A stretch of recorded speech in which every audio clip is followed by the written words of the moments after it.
Hey guys, I'm Jim. I edit photos. Thanks for stopping by. Today I'm in Luminar AI and I've got a photo that honestly just started out kind of boring and I just wanted to do something kind of different. So I went very different here. I like the end result. I think it's kind of fun. Let me show you the shot. This was along the edge of Lake Louise in Canada.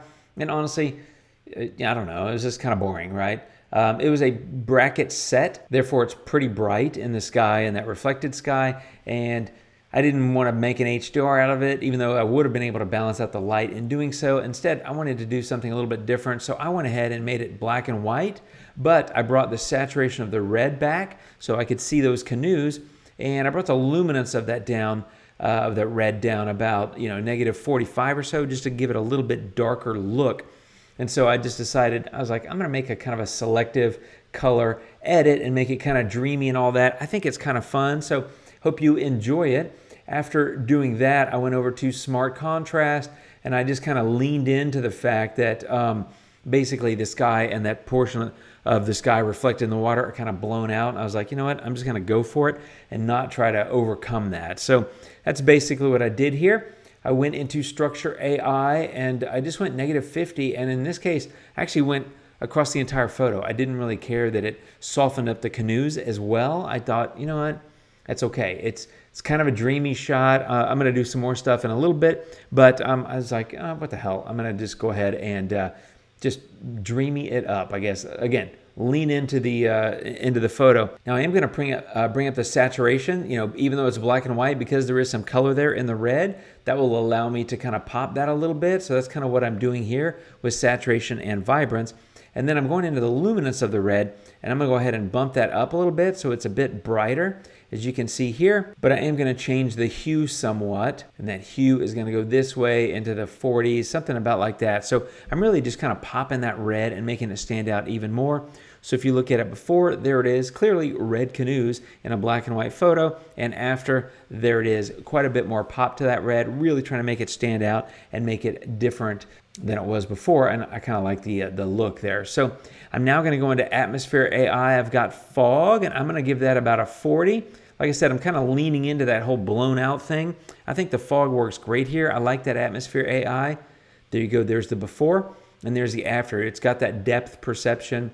I think they call it 3D depth mapping, but it's basically figuring out that the fog is kind of in the distance, and it's not pulling it into the boats up front, because if you're standing in fog, you're not going to see fog in front of you like a few feet, but you'll definitely see it in the distance. I like how that works. I think it's pretty intelligent. One of the nice things about AI. Mystical is going to go up. I'm giving that a whole bunch of mystical. I'm going to give that about a 94, and I'm going to pull the shadows down a little bit to maybe about a 4, something like that. Again, dreamy scene, kind of leaning into the high contrast look, but I like how the boats are kind of popping.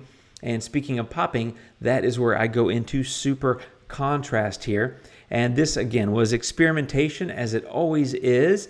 And so I went about a 55 there and about a 70-something on the balance. Midtones contrast, I went to the high 60s here, but I went negative on that balance. And for the shadows contrast, I went to right about at the middle, right about 49 or 50, and higher on that balance as well. So let me show you that the super contrast, what that's done. There it is before.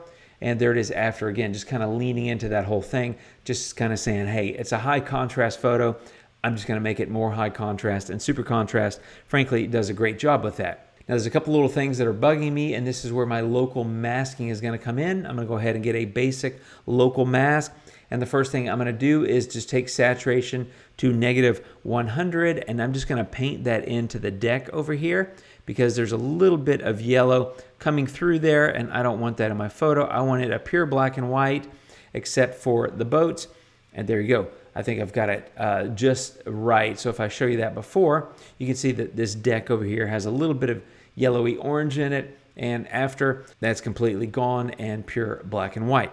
Now, the next thing I'm going to do is add another basic mask. And here I'm going Structure AI negative 100, just kind of going super dreamy, as I said. But I do want to erase that from the boats. I don't want to overdo that dreaminess around these boats. And I'm doing a sloppy masking job here. And sometimes, because they're red boats, it's kind of hard to see where your mask is because the mask overlay is red. But there you go. I basically just doubled up on the negative structure in the photo, except on the boats. I did allow the negative structure that first time to come through, and I think I'm okay with that, but here I wanted to remove it because I didn't want to totally just soften up those boats. So if I show you the before, you can see that's what it looked like, and after, there we are. And that's really my whole edit, my friends. If you go back, I might would add a vignette. I don't know, I haven't really tried this. Sometimes I do that at the end of my edits, and then you stick a little of inner light on it. I kind of like that. I think I need to choose the subject, and that needs to be over here. Yeah, that looks pretty cool. Let me see here. Let me turn that off, before and after. Before, after. Kind of adds to it a little bit. Anyway, sometimes I make things up on the fly when I'm filming a video, just like this time. But let me show you the before and after. You know, I like the scene. I like the idea of the photo. It was just kind of boring, to be honest. And I think this is a whole lot more interesting now. And if I give you the before and after, you can see we obviously had a massive impact on the photo. I think that end result is fairly fun. Obviously artistic, you know, very soft focus everywhere except the boats. It's very dreamy is the word that I use. It's almost like they're floating there, but and obviously the red pops compared to the rest of it being black and white. That was how I did it. Fun, selective color, dreamy kind of look, just accentuated and kind of leaned into the high contrast thing with the monochrome, with a nice pop of red. It's fun, it's art, it's Luminar AI. It just gives you a lot of power and flexibility. That's how I did this one. Hope it gives you some ideas. Try that on your own photos if you would. It's fun to do, and if you have any questions, let me know. Otherwise, I will see you in the next video, my friends. I'll be back really soon. So until then, stay safe, have fun editing, and I'll see you then. Adios.